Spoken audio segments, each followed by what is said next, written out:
तो गाइस अब तक हमने देखा विल एक ऐसा पर्सन होता है जिसके पास कोई मैजिकल पावर नहीं होती और मैजिक एकेडमी के बहुत सारे लोग उसे वहाँ से बाहर निकालना चाहते हैं। और तब हमें पता चलता है कि मैजिक ना होने के बावजूद भी विल बहुत ज्यादा ताकतवर होता है और वो अपनी तलवार से किसी भी मैजिक को काटने की ताकत रखता है, जिसे यूज करके वो एक मॉन्स्टर को हरा देता है। और तब ये देखकर उसका एक प्रोफेसर इस चीज से बिल्कुल खुश नहीं होता। और अब आगे और तब हमें यहाँ 5 साल पहले का सीन दिखाया जाता है जहाँ सभी लोग मैजिक ना होने की वजह से विल का मजाक उड़ा रहे होते हैं। तब एक लड़का कहता है आखिरकार इसे इस एकेडमी में जगह क्यों दी गई है? तब एक लड़की कहती है एकेडमी को लेडी एल्फ्रिया को यहाँ लाना था, तो इसलिए इसे एक चारे की तरह यूज किया गया क्योंकि ये उनका बेस्ट फ्रेंड था। तो इसका मतलब अब इसकी कोई जरूरत नहीं है क्योंकि अब तो लेडी एल्फ्रिया मैजिया वेंडर बन चुकी है, तो अब तो ये एकेडमी से बाहर फेंक देगी। तब यहाँ विल और प्रोफेसर वर्कनर हेडमास्टर से मिलने चले जाते हैं। तब हेडमास्टर विल के हाथों में एक स्वॉर्ड पकड़ा देती है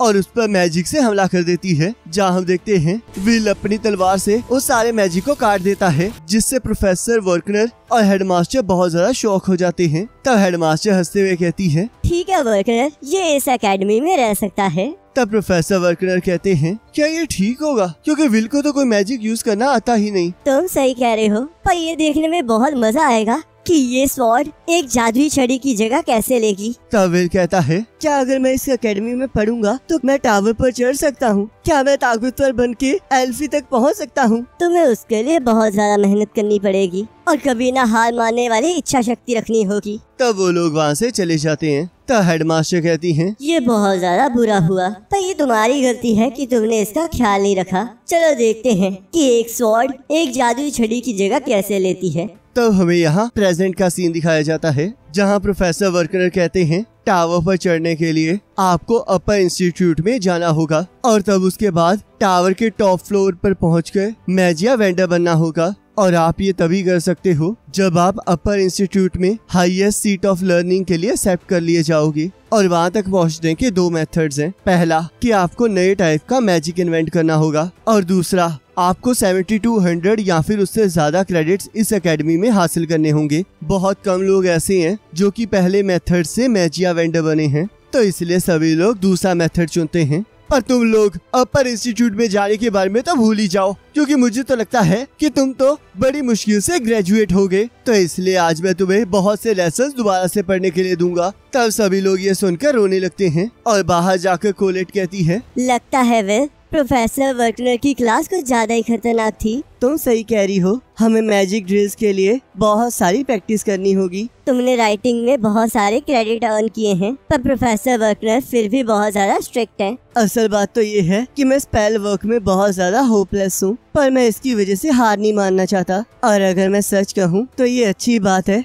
कि प्रोफेसर वर्कनर हमें एक्स्ट्रा क्लासेस दे रहे हैं, नहीं तो बहुत से प्रोफेसर्स तो ऐसा करना ही नहीं चाहते होते। तुम सही कह रहे हो। और अगर मैं प्रोफेसर एडवर्ड की बात करूं तो मैंने तो उन्हें कभी एक्स्ट्रा क्लासेस लेते हुए नहीं देखा। तभी हम यहाँ पर देखते हैं सियोन के दोस्त सभी लोगों में ये अफवाह फैला रहे होते हैं कि डंजन के इविल सेंटिनेल को सियोन ने हराया है और तब सभी लोग सियोन की तारीफ करने लगते हैं। तब सियोन सोचता है ये गलत कह रहे हैं, सच्चाई तो ये है कि उस मॉन्स्टर को विल ने हराया है। तभी उसे विल को देखकर गुस्सा आ जाता है और वो उसे कॉलर से पकड़ लेता है। तब कॉलेट उसे रोकने लगती है और हम देखते हैं सियोन वहाँ से चुपचाप चला जाता है। तब कॉलेट कहती है आखिरकार ये क्या था? क्या सियोन और तुम्हारे बीच में कुछ हुआ है? बस थोड़ी सी कुछ चीजें हुई थी। तब यहाँ प्रोफेसर एडवर्ड हेडमास्टर से कहते हैं हमें विल को एकेडमी से निकालना होगा। आखिरकार क्या हो गया है? तुम इतने जल्दी में क्यों लग रहे हो? और वैसे भी विल अभी अपने फाइनल ईयर में है, तो इसलिए हम उसे नहीं निकाल सकते। पर वो एक स्वॉर्ड्समैन है और ये जगह जादूगरों के लिए है, तो इसलिए उसकी यहाँ कोई जगह नहीं है। और वैसे भी यहाँ पर कोई ऐसा नहीं रह सकता जो कि मैजिक यूज ना करके जादूगरों को हराना चाहता हो। विल ने राइटिंग में टॉप स्कोर किया है और उसकी रिपोर्ट्स भी बहुत ज्यादा कमाल की होती हैं। और अगर हम इस बात को इग्नोर कर दें कि वो मैजिक यूज नहीं कर सकता, तो वो सच में बहुत कमाल का है। वो मैजिया वेंडर के अलावा वो एक आर्टिफिशियल और हीलर बहुत कमाल का बनेगा। इस एकेडमी की ये जिम्मेदारी है कि वो ऐसे लोगों को और भी ज्यादा प्रोत्साहन दे और ज्यादा से ज्यादा लर्निंग करने वाले लोगों को ग्रेजुएट करे। पर प्रॉब्लम तो ये है कि वो मैजिक अवेंडर ही बनना चाहता है। ये सच में बहुत बड़ी प्रॉब्लम है। तो चलो फिर प्रोफेसर एडवर्ड, आप उसका टेस्ट ले लीजिए। अब आप विल की सच्चाई जान चुके हैं, तो देखिए क्या वो मैजिक अवेंडर बनने के लायक है भी या नहीं। और अगर वो इस टेस्ट में पास नहीं होता है तो आप जो करना चाहें उसके साथ कर सकते हैं। क्या आपको पूरा यकीन है? याद रखिए, मैं प्रोफेसर वर्कनर की तरह सॉफ्ट नहीं रहूंगा। मुझे इससे कोई प्रॉब्लम नहीं है। उसे अपने अकॉर्डिंग टेस्ट करो एडवर्ड,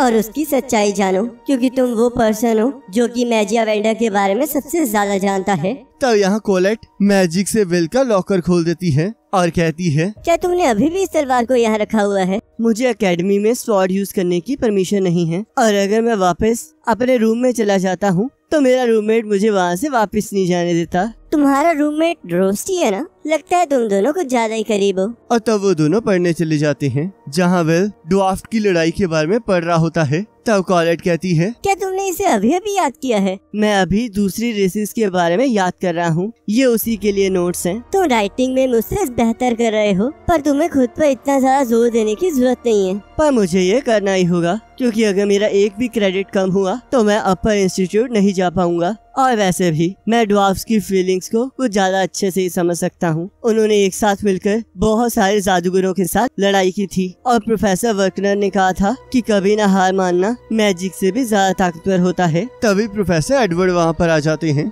और विल को अकेले स्पेल हॉल आने के लिए कहते हैं। तब वहाँ जाकर प्रोफेसर एडवर्ड कहते हैं, मैं ये बिल्कुल नहीं सह सकता कि तुम स्पेल वर्क में बार बार फेल हो रहे हो, तो इसलिए मैं तुम्हारी आज एक्स्ट्रा क्लास लूंगा। क्या ये एक्स्ट्रा क्लास सिर्फ मेरे लिए है? तुम बिल्कुल सही कह रहे हो, और अब मैं ये देखूंगा कि आखिरकार तुम किस मिट्टी के बने हो। तो यहाँ पर तुम्हारा टास्क ये है कि तुम्हें मुझ पर अटैक करके मुझे एक बार टच करना होगा, और तुम इसके लिए मना भी नहीं कर सकते। तो अगर तुम इसमें जीतोगे तो मैं तुम्हें 5 स्पेल वर्क क्रेडिट दूंगा, पर अगर तुम फेल हुए तो तुम्हें स्कूल से निकाल दिया जाएगा। तुम जैसे नो टैलेंट को मैजिक अवेंडर की तरफ देखना भी नहीं चाहिए। तो अब मैंने तुम्हें लड़ने का रीजन दे दिया है, तो चलो फिर अब स्टार्ट किया जाए। और तब वो विल के नीचे एक मैजिकल सर्कल बना देता है। तभी हम यहाँ देखते हैं प्रोफेसर वर्कनर हेडमास्टर से मिलने आए होते हैं। तो हेडमास्टर कहती है, तुम्हें यहाँ पर बुलाने के लिए माफी चाहूंगी, पर मुझे लगा तुम्हें ये पता होना चाहिए। और तब वो प्रोफेसर वर्कनर को प्रोफेसर एडवर्ड और विल की लड़ाई दिखाने लगती हैं और कहती है, एडवर्ड इस टाइम विल को टेस्ट कर रहा है और तुम उसे रोकोगे भी नहीं। तुमने एक बार मुझसे रिक्वेस्ट की थी कि तुम विल का ध्यान रखोगे, और तब मैंने तुम्हें वो इजाजत दे दी थी।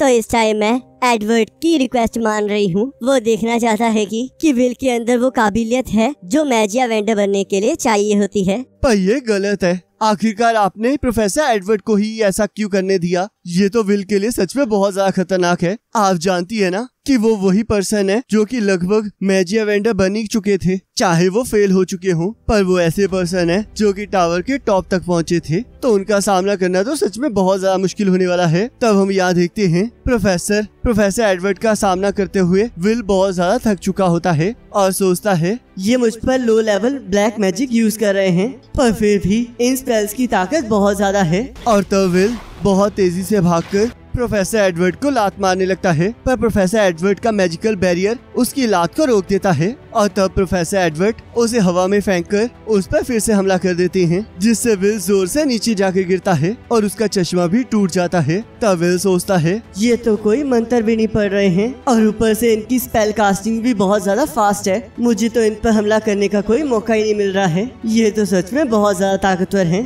तब कीकी वहाँ से चली जाती है। तब प्रोफेसर एडवर्ड कहते हैं, मैं अब सिर्फ 2 स्पेल यूज करूंगा। पहली स्पेल तुम्हें जलाने के लिए और दूसरी स्पेल तुम्हारे अटैक से मुझे बचाने के लिए। एक चीज हमेशा याद रखना कि अगर तुम 1000 स्पेल्स याद नहीं रख सकते तो एक स्पेल को इतना ज्यादा मास्टर कर लो कि उसके आगे कोई टिक न पाए। ये तो एक स्पेल को मल्टीपल बार कास्ट कर रहे हैं। क्या ये ओवरलैपिंग सीरीज है? तब विल उनके स्पेल से बचने के लिए वहाँ से भागने लगता है और प्रोफेसर एडवर्ड उस पर हमला कर देते हैं और उसे उठा कर इधर उधर पटकने लगते हैं, जिससे हम देखते हैं विल बहुत ज्यादा जख्मी हो जाता है और सोचता है, मैं ऐसे नहीं जीत सकता, काश मेरे पास मेरी स्वॉर्ड होती। तब यहाँ कोलेट सोचती है, मैं उम्मीद करती हूँ कि विल ठीक होगा। कहीं प्रोफेसर एडवर्ड उसे अकेले में टॉर्चर तो नहीं कर रहे होंगे। तभी वो देखती है किकी जख्मी हालत में उसके पास आ जाती है और विल के लॉकर की तरफ इशारा करने लगती है। तब कॉलेट को समझ में आ जाता है कि विल किसे खतरे में है और वो विल का लॉकर खोल देती है। तब यहाँ प्रोफेसर एडवर्ड कहते हैं, मैजिया वेंडर जादूगरों की दुनिया में सबसे टॉप पर होते हैं, तो अगर तुम मुझे ही नहीं हरा सकते तो वहाँ तक तो पहुँचने के बारे में भूल ही जाओ। चलो मैं तुमसे ड्वार्फ के बैटल के बारे में एक क्वेश्चन पूछता हूँ। तुम्हें पता है ना, उन बेवकूफ ड्वार्फ्स ने 10,000 लोगों की आर्मी इकट्ठी की थी, तो क्या तुम मुझे बता सकते हो कि उन्हें हराने के लिए कितने जादूगर लगे थे? उन्हें हराने के लिए सिर्फ एक जादूगर ही लगा था। 10,000 ड्वार्फ्स सिर्फ एक सिंगल जादू छड़ी के आगे हार गए। और ये दुनिया ऐसे ही काम करती है। जादुई छड़ी हमेशा से स्वॉर्ड से ज्यादा ताकतवर थी और हमेशा रहेगी, तो इसलिए अपने सपने को भूल जाओ। चाहे जो मर्जी हो जाए, पर मैं मैजिया वेंडर बनकर रहूंगा। आखिरकार तुम ये क्यों करना चाहते हो? क्या तुम्हारे पास इस चीज का कोई रीजन भी है? मैं उस लड़की से मिलना चाहता हूँ जिससे मैं प्यार करता हूँ। मैंने एल्फी से वादा किया था, तो इसलिए मैं मैजिया वेंडर बनकर रहूंगा और उस तक पहुँच कर रहूंगा। क्या तुम मैजिया वेंडर इस बेकार से रीजन के लिए बनना चाहते हो? चाहे आपके लिए ये रीजन बेकार होगा, पर मेरे लिए ये पूरी जिंदगी है, तो इसलिए मैं एल्फी के साथ सनसेट देखकर रहूंगा। तब कोलेट विल को उसकी तलवार दे देती है और विल लड़ने के लिए तैयार हो जाता है। तब प्रोफेसर एडवर्ड विल पर हमला कर देते हैं, पर विल अपनी तलवार से उनके मैजिक को काट देता है। तब प्रोफेसर एडवर्ड सोचते हैं, आखिरकार इसने मेरे मैजिक को कैसे काट दिया? क्या ये मोरिया स्वॉर्ड है? और तब प्रोफेसर एडवर्ड विल के आसपास आग की दीवार बना देते हैं। तब विल सोचता है, मुझे बहुत ज्यादा डर लग रहा है, लगता है मैं फिर से बहुत सारी आग में जलने वाला हूँ। तो मैजिया वेंडर तक पहुँचने के लिए मुझे ऐसी चीजों का सामना करना पड़ेगा। मैं तो यहाँ से भागना चाहता हूँ, पर मेरे पास आगे जाने के अलावा कोई रास्ता नहीं है। और तब प्रोफेसर एडवर्ड विल पर मल्टी स्पेल से अटैक कर देते हैं और हम देखते हैं विल उन मैजिक स्पेल्स को काटते हुए आगे बढ़ने लगता है और सोचता है, ड्वार्फ की लड़ाई में एक और चीज हुई थी। चाहे वहाँ पर बहुत सारे ड्वार्फ मर रहे थे, पर ड्वार्फ के जनरल ने फिर भी हार नहीं मानी और उस जादूगर पर सिंगल हमला करने में कामयाब रहे, जिस वजह से उस जादूगर ने उन्हें एक वर्दी अपोनेंट मान लिया। तो इसलिए एक स्वॉर्ड एक जादुई छड़ी के इक्वल है। तो हम देखते हैं विल प्रोफेसर एडवर्ड की स्पेल्स को काटते हुए हवा में चला जाता है और फुल स्पीड में नीचे आकर प्रोफेसर एडवर्ड के बैरियर को तोड़ देता है। तब हम देखते हैं आखिर में विल प्रोफेसर पर एक खरोच लाने में कामयाब हो जाता है। तब प्रोफेसर एडवर्ड कहते हैं, विल मैं तुम्हें स्पेल वर्क के लिए 5 क्रेडिट देता हूँ, और वहाँ से चले जाते हैं। तब कॉलेट देखती है कि लड़ाई की वजह से विल का धुआं निकल चुका होता है। तब प्रोफेसर वर्कनर कहते हैं, उसने जानबूझकर उस शील्ड पर हमला किया ताकि वो उनके ब्लाइंड स्पॉट से उन पर हमला कर सके। तब हेडमास्टर कहती हैं, तुम सही कह रहे हो, और उसका अटैक इतना पावरफुल था कि उसने मैजिक शील्ड को भी तोड़ दिया। सच में ये बहुत ज्यादा कमाल की बात है कि एक स्वॉर्ड का हमला एक मैजिक को भी सरपास कर सकता है। इसकी इच्छा शक्ति तो सच में कमाल की है। और इसी के साथ एपिसोड खत्म हो जाता है। अब नेक्स्ट एपिसोड का लिंक आपकी स्क्रीन पर आ रहा होगा, उस पर क्लिक करके अगले एपिसोड को देख सकते हो।